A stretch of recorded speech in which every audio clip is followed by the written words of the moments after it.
guys, meron akong ano. Fake lang yan. Yan. Paturuan ko kayo kung paano gumawa.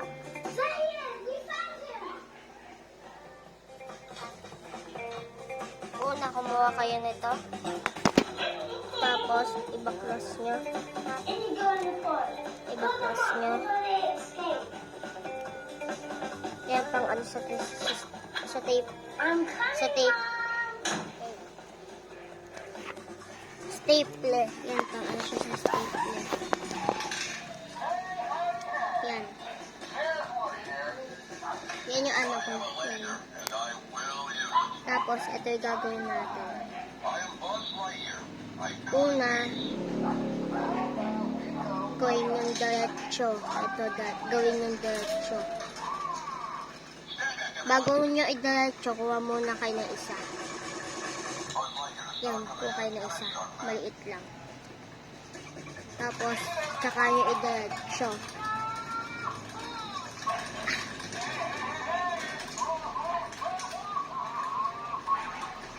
Yan. Tapos, ito pang isa.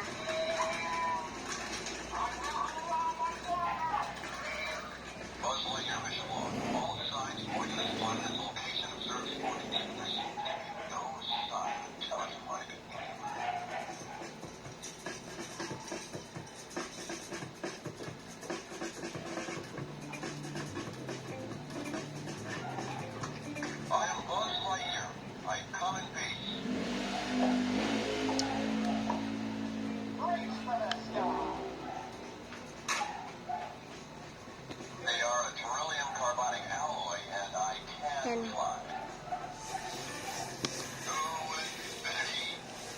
Guys, wait lang may kukunin lang ako.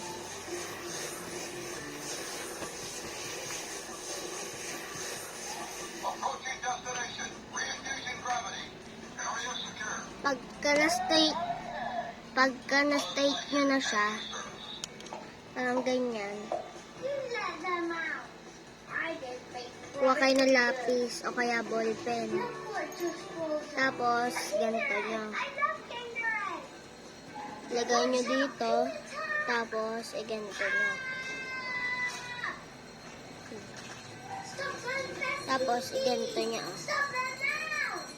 Ganyan. Pabilog nyo.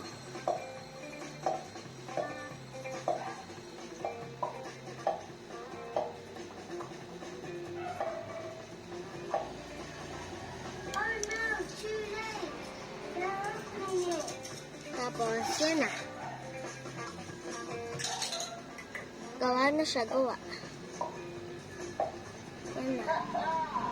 Yan na siya, guys. Gawa na siya. Yan. Lalagay natin yan dito.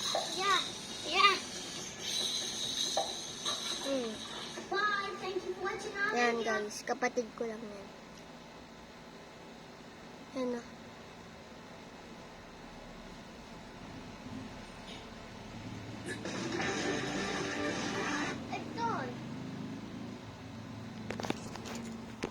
Yan siya, guys.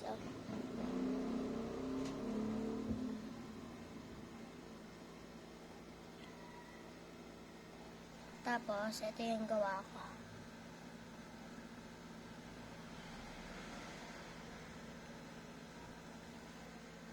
Tapos, guys, tuturuan ko na din kayo gumawa ng brace. Wait lang, guys. Kaya,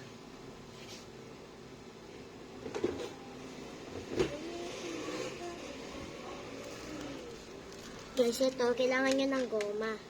Bahala kayo kung anong gusto nyo ang kulay. Ako, pipiliin ko yellow. Yan. Alagay nyo lang dito. Tapos yan na. Brace na. Yan, guys. Brace na. Yan, guys. O, isa pa.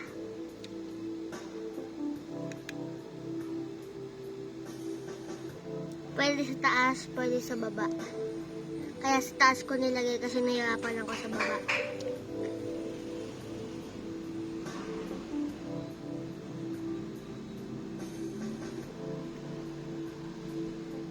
lang guys sa tanggal. Wait lang guys, yung pinsan ko yun. Matthew, bawal ako lumabas. Mamaya na lang. Bawal magpapasok. Yan guys.